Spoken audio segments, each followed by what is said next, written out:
Holmes. It's 1943 in London. Sherlock Holmes, Ian McKellen, is 93 years old and retired from detective work. He is riding a train when he sees a young boy with his mother sitting across from him. The boy tries to tap the window glass as a bee sits outside. Holmes tells the boy not to do it as bees don't like that. Holmes has since been immortalized by the works of his former partner John Watson, and he lives in a home in Sussex with his housekeeper Mrs. Monroe, Laura Linney, and her son Roger, Milo Parker.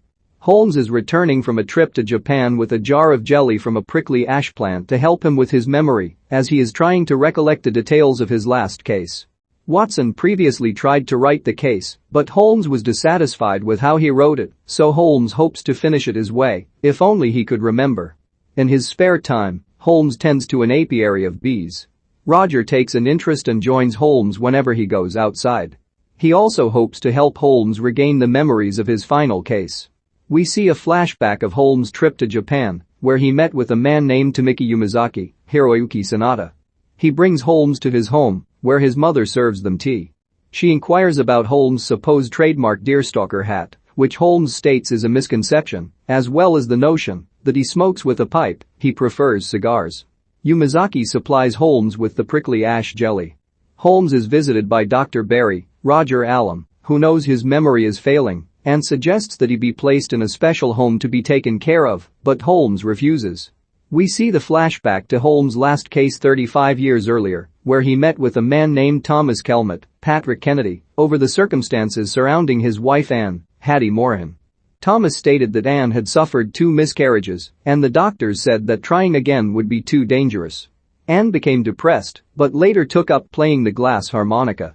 At times, Thomas could hear Anne playing, and then stopped to say, "Grace? James?" which would have been the names of her children. Holmes investigated and followed Anne to a harmonica studio, where she took lessons with a woman named Madame Shermer, Frances de Latour, whom Thomas accuses of hiding Anne from him. He and Holmes entered the studio, with Thomas demanding to know where Anne is, despite Shermer saying that Anne never came to her. Holmes then spotted Anne walking behind the studio, and he continued to follow her from there. He saw Anne going about town meeting with men to forge checks in Thomas's name and later cashing them, as well as purchasing a special brand of poison, giving him the impression that Anne was trying to murder her husband. Holmes continues to spend time with Roger, despite his mother's disapproval. She is set to take on a new job at a hotel and to take Roger with her, but Roger doesn't want to leave Holmes. Holmes passes out one evening from an experiment with the prickly ash, making Mrs. Monroe less keen on taking care of him. Things get heated between her and Roger one night during dinner, when Roger insults his mother's educational and working status, to the shock of Holmes. He orders Roger to go apologize to his mother, which he does. In the rest of Holmes' trip to Japan, he was told by Yamazaki that his father left him and his mother for England and stayed there, after meeting and being greatly impressed by Holmes, leaving Yamazaki devastated. Back to 35 years ago, Holmes followed Anne and she later sat down so they could speak to each other. Holmes learned that Anne did not plan to kill Thomas, but instead wanted to purchase gravestones for herself and her unborn children, and the poison would be for herself. Holmes appealed to Anne's feelings by stating he understands how it feels to be lonely. Anne poured the poison on the ground and suggested that the two of them live together so that neither would have to feel alone. Holmes declined, as he felt he had unfinished business to take care of. Anne later walked in the path of a moving train and died. Holmes blamed himself for her death and ended his detective work. Holmes recalls his final meeting with Watson years ago when he took care of Holmes. We never see Watson's face, but he rarely left Holmes' side.